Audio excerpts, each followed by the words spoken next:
Bonjour à tous, on commence ce tour de la presse européenne en France où l'Olympique de Marseille a concédé un match nul de partout sur sa pelouse hier soir face à Amiens. Alors que les Phocéens menaient 2-0, ils se sont fait reprendre au bout du temps additionnel, ce qui incite le journal L'Équipe à penser que l'OM perd le contrôle. Les Olympiens gâchent une belle occasion de distancer leurs rivaux dans la course au podium. Pour la Provence, l'OM tousse et parle même de gâchis alors que la victoire leur tendait les bras. Une grosse désillusion à l'image d'André Villas-Boas à la fin qui a été exclu pour avoir contesté auprès de l'arbitre, Monsieur Le Texier. Marseille reste tout de même deuxième derrière le PSG. Le club de la capitale, lui, ne jouera pas ce week-end avant son 8e de finale retour de la Ligue des Champions contre le Borussia Dortmund. En effet, la préfecture du Bas-Rhin a annoncé hier soir le report du match contre Strasbourg en raison de la propagation de l'épidémie de coronavirus dans cette région. Une décision qui ne fait pas les affaires du club parisien. On file en Angleterre où encore une fois l'avenir de Pep Guardiola est à la une du Guardian. Avec la sanction infligée par l'UEFA, l'avenir du coach espagnol inquiète outre-Manche. La vie après Guardiola, comment City se prépare à l'éventuel départ de Pep, s'interroge le journal. En effet, comment Manchester City voit la suite si le Catalan était amené à partir à l'issue de la saison? Le projet serait-il toujours viable?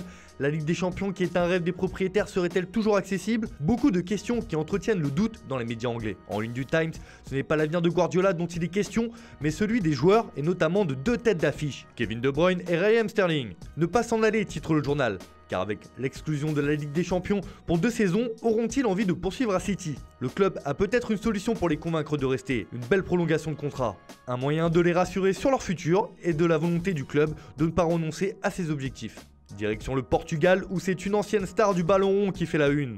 Il s'agit de Luis Figo. Pour Abola, Figo a avoué que son retour au Sporting ne se ferait qu'à la présidence du club. Joueur des LOS entre 1990 et 1995, l'ancien milieu offensif a souvent fait part de son envie de s'investir dans son club formateur, mais pas à n'importe quelle condition. C'est un vieux serpent de mer qui revient régulièrement dans la presse portugaise. Et alors que le Sporting a payé 10 millions d'euros pour recruter Ruben Amorim, le nouvel entraîneur, l'ancienne gloire nationale a critiqué ce choix de payer autant pour recruter un coach. Il n'en fallait pas plus pour que la presse locale y voit un signe que Figo voulait reprendre la tête du club. Toujours dans la péninsule mais en Espagne cette fois, c'est Gareth Bale qui fait la une de la presse madrilène. Bale ou pas Bale, s'interroge As. Remplaçant contre Manchester City et le Barça, le Gallois n'a plus de crédit et doit montrer qu'il peut encore être un joueur important pour le Real Madrid. Face au Betis, c'est le moment de prendre ses responsabilités et d'être la tête de gondole des merengues. Les matchs qui arrivent s'annoncent très importants pour la suite de la saison et Bale ne doit pas passer à côté au risque de passer lui à côté de sa saison. En une de Marca, c'est un autre madrilène qui fait la couverture.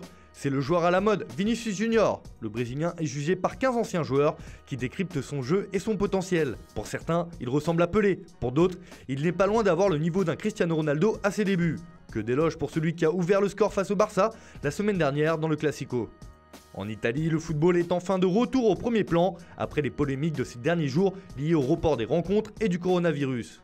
Et c'est notamment le titre en Serie A qui fait la une de la Gazzetta dello Sport. C'est un véritable jeu d'échecs que se livrent Maurizio Sarri et Antonio Conte. La Juve et l'Inter s'affrontent ce dimanche à huis clos et les deux entraîneurs ont plusieurs atouts dans leur manche afin de prendre le meilleur sur leur rival. Enfin, on termine cette revue de presse avec une info mercato qui concerne le PSG.